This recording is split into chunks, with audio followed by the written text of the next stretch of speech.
C'est l'hiver, tisane au miel, j'aime pas les gens, et on est reparti. Salut Vlad, ta biche? Dis bonjour à la caméra. Oh oui, gros peur. Oh oui. Tu vas participer à la vidéo?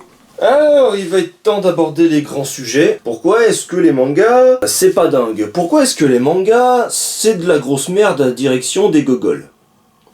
Nous allons voir ça tout de suite. Mais en attendant, n'hésite pas à balancer ton pire commentaire, à m'insulter et à me traiter d'insupportable gros littéraire qui s'y croit alors que les mangas c'est vachement bien. N'hésite pas. Les 3/4 des personnes qui quittent la vidéo au bout de 20 secondes, c'est réglé. Allez, il se trouve que ceci est un titre totalement putassier, mensonger, dans le but ouvert d'attirer du clic. Parce que les mangas, en réalité, c'est une grosse partie de ma vingtaine. Parce que, en réalité, j'aime bien les mangas. J'en lis encore tous les jours, quand j'ai le temps. Et quand je peux me le permettre. Mais j'en suis tapé tellement que je ne saurais plus les lister. Je me rappelle d'une époque où je pouvais traîner sur certains sites, sur certains forums, où t'avais des gens qui te listaient leurs 100 mangas préférés. Et j'étais là, mais est-ce que j'ai envie de ressembler à ça? Est-ce que j'ai envie qu'on m'assimile à des personnes qui te font des listes de leurs 100 mangas préférés? C'est à ce moment-là que j'ai commencé à avoir un doute, en me disant, non, j'ai pas envie. Un minimum de respect, là, non, ça va pas. Et donc, avec l'âge et le temps, j'ai commencé à me faire beaucoup plus sélectif quand il est question de manga. Mais avant tout, qu'est-ce que c'est qu'un manga? Chainsaw Man, tome 17. Bon, une petite merveille, comme je ne saurais les décrire. Déjà, manga, c'est bien connu que c'est fait par les japonais, hein, voilà. Avec des dessins, en réalité c'est juste une bande dessinée japonaise en noir et blanc. Pourquoi en noir et blanc? Parce que ça permet de faire énormément d'économies sur la publication, et le but étant de le rendre le plus accessible possible au monde, ce qui n'est pas le cas de la BD franco-belge qui, elle, s'attarde vraiment sur le côté perfectionniste, le détail, les cases, en fait tout... Même le découpage des cases, la manière de raconter des histoires est très différente dans la BD telle qu'on la connaît, franco-belge, qui est très souvent décrite avec les grands piliers comme Tintin ou Astérix. C'est pas le même type de produit, ça s'adresse pas forcément à tout le monde de la même façon, et pourtant Astérix, pour autant que je me souvienne, a connu une période où il était pré-publié de la même façon qu'un manga. C'était le magazine Pilote, je crois, dans les années 60, mais attention, j'ai pas potassé le sujet à ce point-là, ne me demandez pas des détails. Mais il me semble qu'Astérix, justement, avait connu une période où il était publié un petit peu en avance dans un magazine avant d'être publié sous forme de tomes reliés comme on les connaît aujourd'hui. En plus, je suis con, je les ai de l'autre côté, je vais les chercher. Voilà, un tome d'Astérix. Bon, par contre, c'est le dernier en date. C'est pas trop mal les derniers, même si on pourrait en faire des critiques. D'ailleurs, n'hésitez pas à le mettre dans les commentaires si vous voulez des critiques d'Astérix. Ce serait rigolo. Parce que je me suis retapé l'intégrale de la série il y a 2 ans. C'est quand même une merveille, on va pas se mentir. Et pour être totalement dans la tolérance absolue, je lis également du comics, de temps en temps. Bon, c'est le seul que j'ai de comics à la maison, parce que j'ai pas les moyens. Faut dire que ça coûte au moins 15 balles, hein. Et il y a beaucoup moins de pages que dans les mangas, donc quelque part je me fais enfler. Mais quand c'est du bon,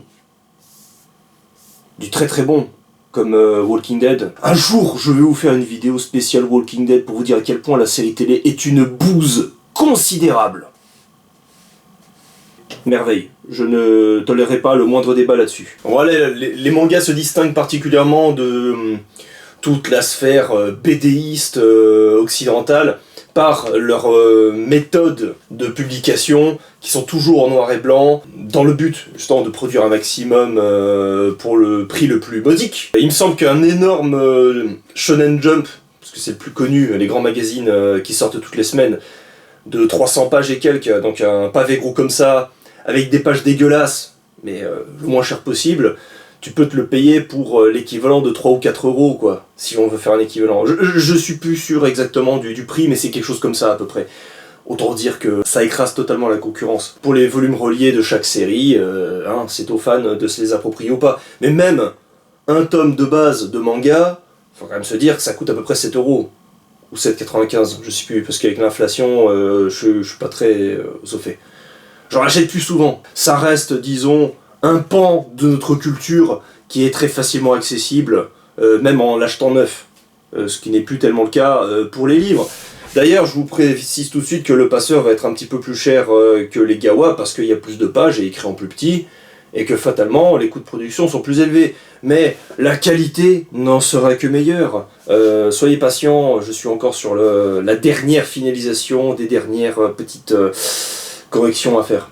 Mais ça arrive, et ça va être une merveille. Très vite fait, je vais vous rappeler mon petit parcours concernant les mangas. Il se trouve que j'ai géré une chaîne YouTube de A à Z d'ailleurs. Et pour la 10e émission, quoi de mieux que de se lancer dans un beau gros sujet qui pourrait faire l'objet d'une vidéo de plus d'1 heure, tellement il est vaste. Les références historiques. Qui s'appelait Gintaverse, vous pouvez toujours retrouver sur YouTube, de 2016 à 2022, qui s'occupait d'essayer de faire connaître le plus possible un manga très méconnu en France qui s'appelle Gintama, dont j'étais extrêmement fan.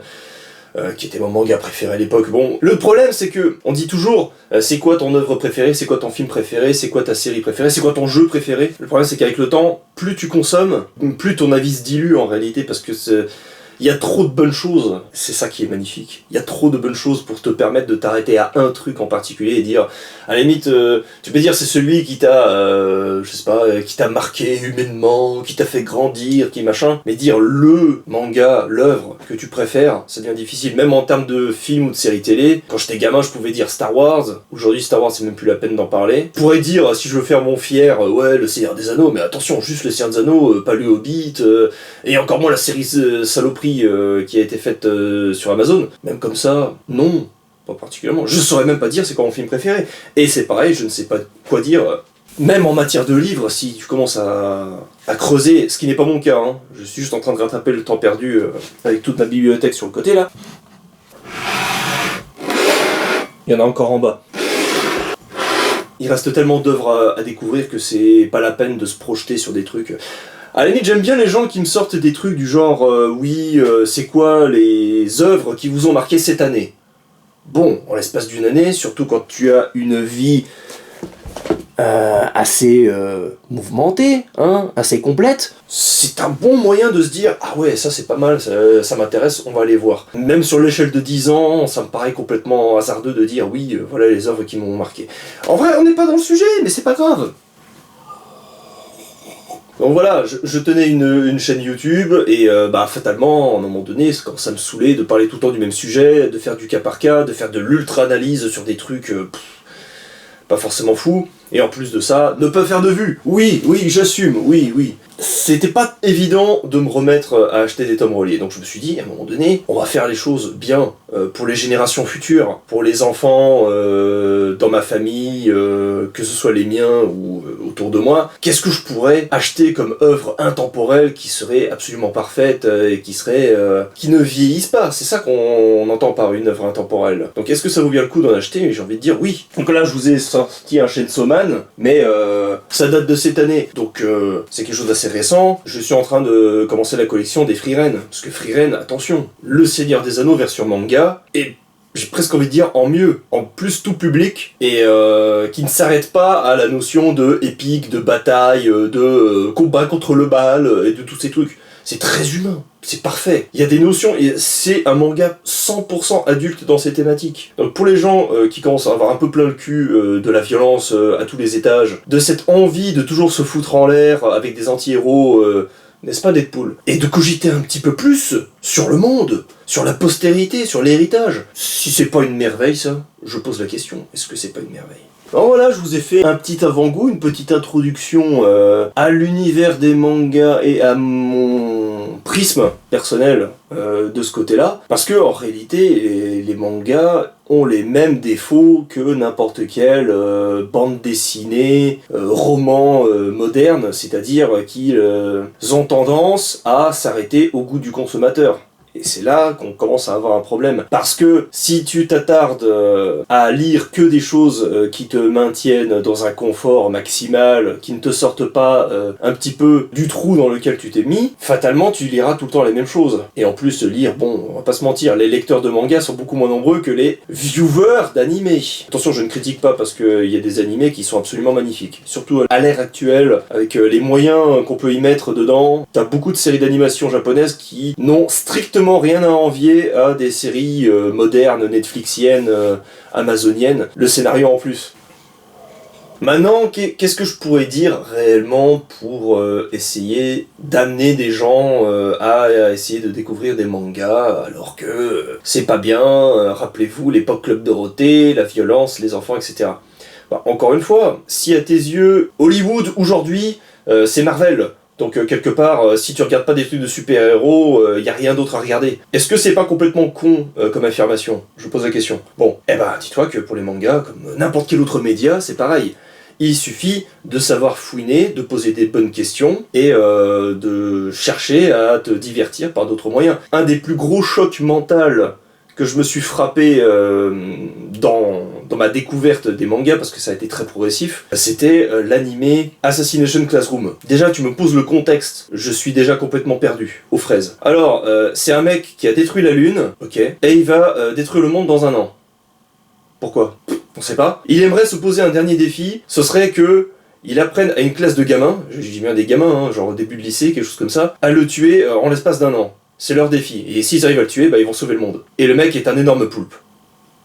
Je veux dire, là, dans le contexte...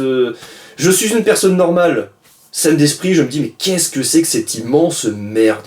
Et là où la capacité des Japonais est incroyable, c'est de te raconter une histoire qui est tangible, crédible, intéressante, mais de le faire bien. Et de justifier d'une cohérence narrative réelle tout le long pour te raconter une histoire qui est basée sur un concept qui est tellement con que la seule chose qui t'amène à regarder, c'est l'espèce de curiosité morbide qui te fait dire « Oh putain, je sens que ça va partir en cacahuète, ça va être n'importe quoi, vas-y, je regarde. » Et après tu regardes l'histoire et tu fais « Ouais, c'est rigolo, c'est marrant. Ouais, il y a l'air d'avoir une vraie histoire derrière. Oh, il y a ce flashback. Oh, c'est pas mal. Oh, la bagarre. » Puis après t'as les grandes révélations, etc. qui te mettent en émoi. Ah, c'était quelque chose, Assassination Classroom. Bon, aujourd'hui, ça commence à être un peu vieillot, ça a quoi, ça a 7-8 ans, je crois. Ah, n'hésitez pas, si vous êtes curieux comme moi, parfois par des concepts complètement stupides, bah vous pouvez y trouver votre compte à ça.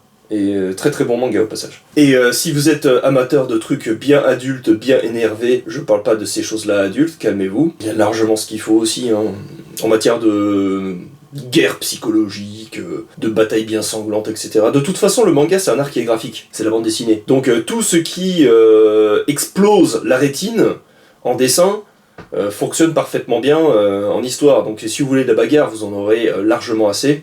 C'est très difficile de faire du combat psychologique, hein, si vous voulez votre Breaking Bad version manga. Là, c'est sûr, je vais avoir un peu plus de mal à vous trouver ça. Mais en matière de qualité d'écriture, il y a des exemples qui se rapprocheraient d'un Breaking Bad. Au hasard, l'Attaque des Titans. Sur la structure narrative, Death Note, le héros bien intentionné qui obtient un pouvoir trop grand pour lui et qui finit progressivement par devenir l'ennemi ultime à abattre, jusqu'à s'aliéner ses propres alliés, sa propre famille. Death Note, c'est une sorte de Breaking Bad japonais. Et je sais que des personnes risqueraient de m'insulter dans les commentaires, mais n'hésitez pas. Mais... En attendant, si tu regardes la structure narrative, c'est pas complètement faux, hein. Ça y ressemble beaucoup. Enfin bref, les mangas, c'est tout un pan de la culture, disons, mondiale, parce que, on va pas se mentir, il y a beaucoup de merde aujourd'hui sur notre continent, et les choses qui sont vraiment bonnes ne sont pas souvent mises en avant. C'est aussi un autre problème, parce que l'industrie ne permet plus de produire des auteurs émérites, ne serait-ce que sur la publicité, le marketing, etc. On n'est clairement pas au niveau des Américains et des Japonais. Donc il reste quoi à faire ? Il reste plus que le côté communautaire, les réseaux sociaux, etc. Bah oui, on y travaille tous, et certains arrivent à se faire de sacrés galons. D'ailleurs, je vous proposerais, si vous êtes en mode cocorico, de bien vouloir essayer le manga Dreamland de Renaud Lemaire, je crois qu'il s'appelle, un truc comme ça. Bon, vous irez voir Dreamland, manga français d'un héros qui habite à Montpellier, qui est très très français dans sa structure, disons un peu moins coincé, hein, sur le plan relationnel que les japonais, qui est très très intéressant. Je me suis tapé les 20 tomes, c'est excellent. Bon, les premiers dessins sont absolument dégueulasses parce que c'était le début de l'auteur, forcément. Ce qu'on a à l'heure actuelle... c'est excellent, voilà. Quand je dis dégueulasse, c'est parce que je me rappelle très bien avoir eu beaucoup de mal à démarrer le début, c'était très très difficile de lire l'action. Et ça, quand tu fais du manga, si l'action n'est pas lisible, bah techniquement, c'est foutu quoi.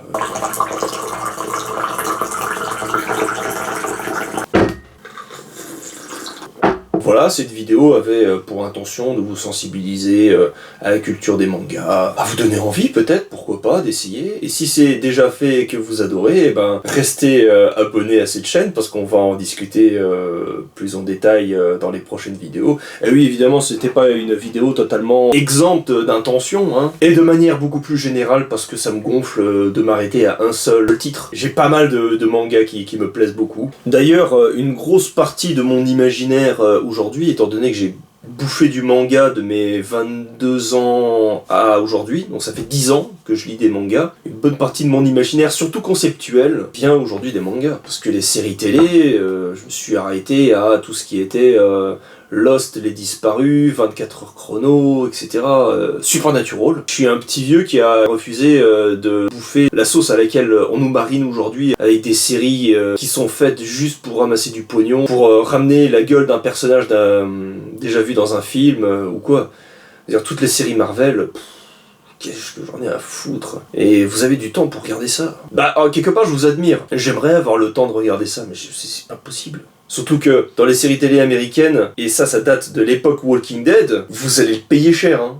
Le jour où je fais une vidéo Walking Dead, je vais vous assassiner. Hein. Je m'en suis rendu compte que beaucoup de séries américaines font traîner, mais d'une longueur, leurs épisodes juste pour instaurer des quotas, pour faire en sorte que la saison ne raconte pas tant de choses que ça, pour pas que l'histoire avance trop vite, parce que sinon, ce serait dangereux. Hein. La série pourrait s'arrêter au bout de 6 ou 7 saisons. Ce serait dramatique niveau pognon. Soit tu fais les choses bien, soit tu fais rien en fait. Bref, je le dis pas souvent, mais n'hésitez pas à faire valoir vos avis en dessous de cette vidéo, à mettre un pouce, etc. et à vous abonner parce que, bon, mine de rien, on essaie de varier un petit peu les formats. Je fais pas des vidéos ultra travaillées sur la mise en scène parce que, désolé, j'ai pas le temps. Et derrière, n'hésitez pas à tester de nouveaux auteurs hein, en achetant leurs œuvres. C'est très important. Dans mon cas, je me suis permis de faire le travail sur 3 œuvres d'auteurs auto-édités. Hein. Je vous invite à regarder les vidéos critiques. C'est le roman majeur de Bibi, hein, Le Petit Seigneur des Anneaux personnel, résumé en 400 pages. Du sang et du drame. Allez, à tantôt. Et moi, je vais retourner m'entraîner à faire cette cravate.